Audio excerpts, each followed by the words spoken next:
রহমতুল্লাহ বারাকাতুহু। প্রিয় দর্শক, আশা করি সকলেই ভালো আছেন। তো আপনাদের সামনে আজকে উপস্থাপন করব যে কাদরিয়া তরিকার দরুদ শরীফ এটা কীভাবে পড়তে হয়, কাদরিয়া তরিকার দরুদ শরীফ কী এবং কীভাবে পড়তে হয় এই বিষয়ে। তো প্রিয় দর্শক, আব্দুল কাদের জিলানী রহমতুল্লাহ আলাইহি, যিনি বাগদাদের জমিনে শুয়ে আছেন, যার শানে বলা হয়েছে কাদরিয়া তরিকা, অসংখ্য মানুষ কাদরিয়া তরিকার ভক্ত আছেন। তো প্রিয় দর্শক, যারা কাদরিয়া তরিকার ভক্ত আছেন সকলকে ধন্যবাদ জানাচ্ছি। তো প্রিয় দর্শক, যারা কাদরিয়া তরিকার দরুদ শরীফ জানেন শুকরিয়া, যারা এখন পর্যন্ত মুখস্থ করতে পারেননি তারা মুখস্থ করে নেবেন। আল্লাহুম্মা সাল্লি আলা সাইয়্যিদিনা মুহাম্মাদিন মা'দানিল জুদি ওয়াল কারামি ওয়া আলিহি ওয়া সাল্লিম।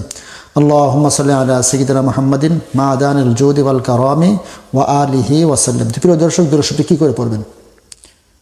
আপনি তরিকতপন্থী মানুষ হলে 5 ওয়াক্ত নামাজ, রোজা, হজ, যাকাত সব কিছুর পাশাপাশি আপনার চোখ, জবান এবং পেটটাকে হেফাজত করার পর, আল্লাহ এবং তার রাসূলের আদর্শ বাস্তবায়ন করার পর আপনি যখন ইশার নামাজ আদায় করবেন, ইশার নামাজ আদায় করার পরে বাড়িতে অথবা মসজিদে নির্জনে বসে একা একা বসে চক্ষুটাকে বন্ধ করে, যদি আলো থাকে প্রয়োজনে আলোটাকে নিভিয়ে দিয়ে আত্মায়াতুল সুরতে বসে আপনি নিয়ত করবেন, আমি আমার কলবের দিকে মুতাওয়াজ্জিহ আছি, আমার কলব জনাব ইরশাদ কিবলার কলবের ওসিলায় নবী করিম সাল্লাল্লাহু আলাইহি ওয়াসাল্লামের কলবের দিকে মুতাওয়াজ্জিহ আছে, তার তাওয়াজ্জুহ মুহাব্বত জিয়ারত আমার নসিব করুন ইয়া আল্লাহ।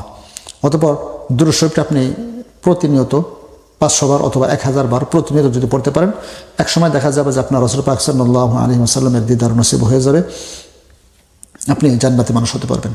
প্রিয় দর্শক, এই জন্য শর্ত হলো আপনার পেটটাকে হেফাজত করা, জবানটাকে হেফাজত করা, চক্ষুটাকে হেফাজত করা এবং আল্লাহ এবং তার রাসূলের সকল আদর্শগুলো বাস্তবায়ন করা, লোক দেখানো ইবাদত না করা। প্রিয় দর্শক, অবশ্যই এরকম নিয়ত করে আপনি দরুদ শরীফ পড়বেন যে আমি আমার কলবের দিকে মুতাওয়াজ্জিহ আছি, আমার কলব জনাব ইরশাদ কিবলার কলবের ওসিলায় রাসূল পাক সাল্লাল্লাহু আলাইহি ওয়াসাল্লামের কলবের দিকে মুতাওয়াজ্জিহ আছে, তার জিয়ারত মুহাব্বত তাওয়াজ্জুহ আমার নসিব হোক ইয়া আল্লাহ।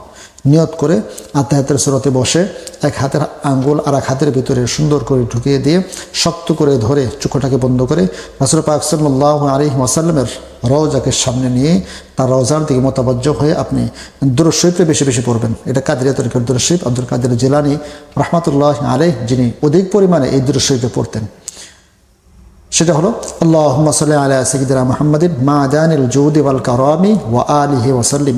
আল্লাহুম্মা সাল্লি আলা সাইয়্যিদিনা মুহাম্মাদিন মা'দানিল জুদি ওয়াল কারামি ওয়া আলিহি ওয়া সাল্লিম। দরুদ শরীফ বেশি বেশি পড়বেন। আল্লাহ শেষে চিশতিয়া নকশবন্দে মুজাদ্দিদিয়া আছে, তারপর অন্যান্য দরুদ শরীফ আপনি যেটা ভালো জানেন বেশি পরিমাণে পড়বেন। এক সময় আপনার দেখা যাবে যে রাসূল পাক সাল্লাল্লাহু আলাইহি ওয়াসাল্লামের দিদার নসিব হয়েছে। তো প্রিয় দর্শক, আশা করি অবশ্যই আপনি যদি রাসূলের প্রেমিক হন, তাকে দেখার জন্য আকর্ষণ আপনার জন্মাবে, আপনি দেখার জন্য চেষ্টা করবেন। যদি আপনি প্রতিনিয়ত চেষ্টা করতে থাকেন, আপনার মৃত্যুর পূর্ব মুহূর্তে অবশ্যই রাসূল পাক সাল্লাল্লাহু আলাইহি ওয়াসাল্লাম আপনার সাথে দিদার দেবে। তো প্রিয় দর্শক, আশা করি অবশ্যই আপনারা আল্লাহ এবং তার রাসূলের আদর্শবান হয়ে কবরে যাওয়ার জন্য চেষ্টা করবেন। আমার জন্য দোয়া করবেন, আমি যেন রাসূলের আদর্শবান হয়ে কবরে যেতে পারি। এই সুযোগ এবং তৌফিক আল্লাহ পাক রব্বুল আলামিন যেন দান করেন। আমিন। আসসালামু আলাইকুম ওয়া রাহমাতুল্লাহি ওয়া বারাকাতুহু।